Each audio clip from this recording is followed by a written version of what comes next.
इस वीडियो में हम क्लास 10th मैथ्स की एक्सरसाइज 3.2 के एग्जाम्पल नंबर 4 को सॉल्व करेंगे। आपका एग्जाम्पल नंबर 4 है, ग्राफ द्वारा जांच कीजिए कि समीकरण युग्म x प्लस 3y इक्वल 6 और 2x माइनस 3y इक्वल 12 संगत हैं। यदि ऐसा है तो उन्हें ग्राफ द्वारा हल कीजिए। तो देखिए यहाँ पर हमें दो समीकरण युग्म दिए गए हैं और हमसे कहा गया है कि जांच कीजिए ये समीकरण युग्म संगत हैं। तो इसके पहले वाले वीडियो में जो हमने पिछला वीडियो समझा था, इस एक्सरसाइज के सारे इंपॉर्टेंट कॉन्सेप्ट समझे थे, उसमें हमने समझा था कि समीकरण युग्म संगत कब होते हैं, जब हमें उनके हल प्राप्त होते हैं। और हल हमें दो कंडीशंस पर प्राप्त होते हैं। पहला, यदि हमें ग्राफ पर प्रतिच्छेदी रेखाएं मिलती हैं तब, और दूसरा जब हमें संपाती रेखाएं मिलती है। अगर हमें ग्राफ पर प्रतिच्छेदी रेखाएं या फिर संपाती रेखाएं मिलती हैं तो हम कह सकते हैं कि समीकरण युग्म हमें जो दिया गया है वो संगत है। तो अब हमें यहाँ पर चेक करना है, तो इसके लिए हमें यहाँ पर ग्राफ खींचना होगा। ग्राफ के लिए तो हम एक्सरसाइज 3.1 बहुत ही अच्छे से कर चुके हैं। आइए उसी तरीके से हम यहाँ पर ग्राफ खींचेंगे। हमें यहाँ पर समीकरण युग्म दिए गए हैं x प्लस 3y इक्वल 6, इसको हम मान लेते हैं समीकरण नंबर 1, और 2x माइनस 3y इक्वल 12, इसको हम मान लेते हैं समीकरण नंबर 2। अब हमें यहाँ पर समीकरण 1 के लिए पहले बिंदु निकालने होंगे। तो देखिए समीकरण 1 से कैसे निकालते हैं, हम यहाँ पर x और y के कोई भी दो मान निकाल लेंगे, यहाँ पर x और यहाँ पर y। अब x या y का कोई भी मान रखेंगे और यहाँ पर दूसरे चर का मान हम पता करेंगे। तो देखिए जैसे मान लीजिए हम यहाँ पर x बराबर 0 रख दें, तो देखिए समीकरण 1 में अगर हम x बराबर 0 रखेंगे तो क्या आएगा, 0 प्लस 3y बराबर 6। तो यहाँ से 0 तो देखिए कैंसिल हो गया, ये प्लस भी हट गया, ये 3y के साथ गुणा कर रहा है, जब इस तरफ आएगा तो क्या करेगा, भाग करेगा, तो 3 बटे में आ जाएगा, 3 दूनी 6। तो मतलब जब x बराबर 0 है तब y बराबर 2 हमें प्राप्त होगा। अब इसी तरीके से हम कोई दूसरा मान रखते हैं और मान रख करके दूसरा मान निकाल लेंगे। तो देखिए हम x बराबर अब क्या रखें, अगर मान लीजिए हम 1 रखेंगे तो ये 1 इस तरफ जाएगा, तो 6 में से 1 गया तो 5, 3 से भाग नहीं जाएगा, तो फिर हम यहाँ पर क्या रख दें, 3 रख के देखते हैं।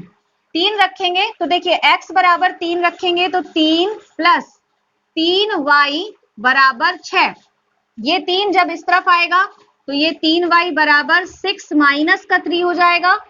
3y बराबर 6 में से 3 जाएगा तो 3 बचेगा, और ये y के साथ में 3 गुणा कर रहा है, इस तरफ आकर के भाग करेगा, तो 3 एकम 3। तो यहाँ से हमें y का मान पता चल गया 1। ये तो हमने निकाल लिया समीकरण 1 के लिए दो बिंदु। अब इसी तरह से हम समीकरण 2 के लिए मान निकाल लेंगे। तो देखिए समीकरण 2 से हम x बराबर, देखिए यहाँ पर पहले टेबल बना लेते हैं, फिर उसके बाद x के मान मान लेंगे। आप x के मान अपने अनुसार भी मान सकते हैं, जरूरी नहीं है कि जो हमने माने हैं वही आप भी मानिए, ठीक है ना, आप अपने अनुसार भी मान सकते हैं। तो x बराबर हम यहाँ पर 0 रखेंगे। तो देखिए समीकरण 2 में जब हम x बराबर 0 रखेंगे तो क्या आएगा, यहाँ पर सॉल्व कर लेते हैं, 2 गुणा 0 हो जाएगा, माइनस 3y बराबर 12, ठीक है।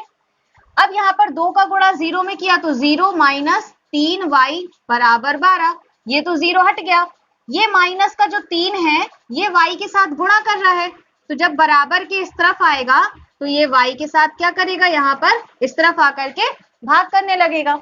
अब ये 3 से कट करेंगे तो 3 चौको 12, और ये जो माइनस है ये ऊपर पहुंच गया, तो y बराबर आ गया माइनस का 4। तो जब x का मान 0 है तब y का मान माइनस 4 होगा। अब इसी तरह से कोई दूसरा मान रखते हैं, मैं यहाँ पर x का मान 3 रख रही हूँ, ठीक है, x का मान 3 रखते हैं और देखते हैं क्या मिलता है। तो x का मान हमने यहाँ पर 3 रखा, तो 2 गुणा 3 माइनस 3y बराबर 12, ये रख दिया। अब देखिए यहाँ पर 3 दूनी 6 माइनस 3y बराबर 12, ये 6 बराबर के इस तरफ आएगा तो 3y बराबर 12 माइनस 6।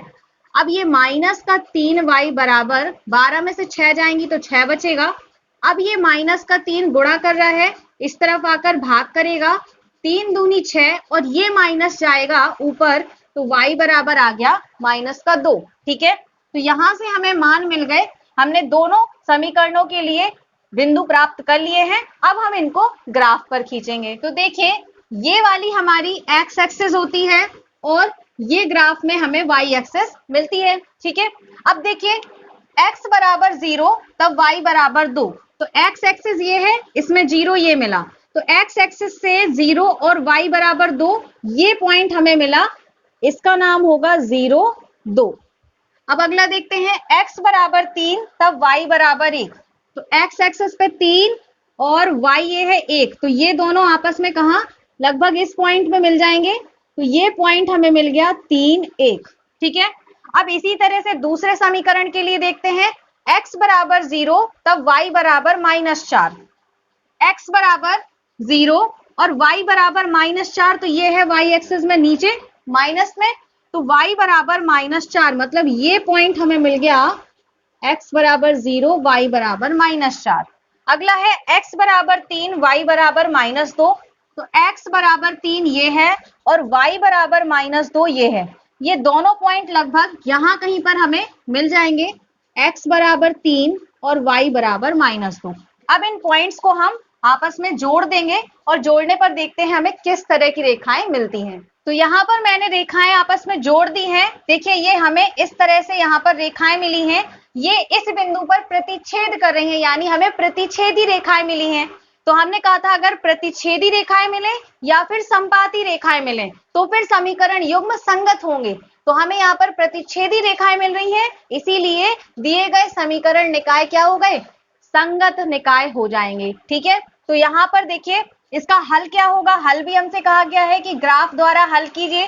तो यहाँ पर देखिए ये दोनों रेखाएं इस बिंदु पर कट कर रही हैं, इस बिंदु का नाम क्या होगा, x एक्सिस पे 6 और y पर तो 0 हो जाएगा। तो ये जो पॉइंट है ये हमारा इस ग्राफ का हल हो जाएगा। तो हम यहाँ पर प्रतिच्छेदी रेखाएं मिली हुई हैं, इसलिए हम लिख सकते हैं कि दिए गए समीकरण निकाय संगत है। तो यहाँ पर लिख देते हैं, अतः दिए गए समीकरण युग्म संगत हैं। तो इस तरह से आपका क्वेश्चन कंप्लीट हुआ है। आई होप कि आपको अच्छे से समझ में आ गया होगा। अगर आपको कोई भी डाउट है तो आप मुझसे कमेंट सेक्शन में पूछ सकते हैं। नेक्स्ट वीडियो में हम इसके एग्जाम्पल नंबर 5 और 6 दोनों को करेंगे। तो मिलते हैं नेक्स्ट वीडियो में। Thanks for watching this video.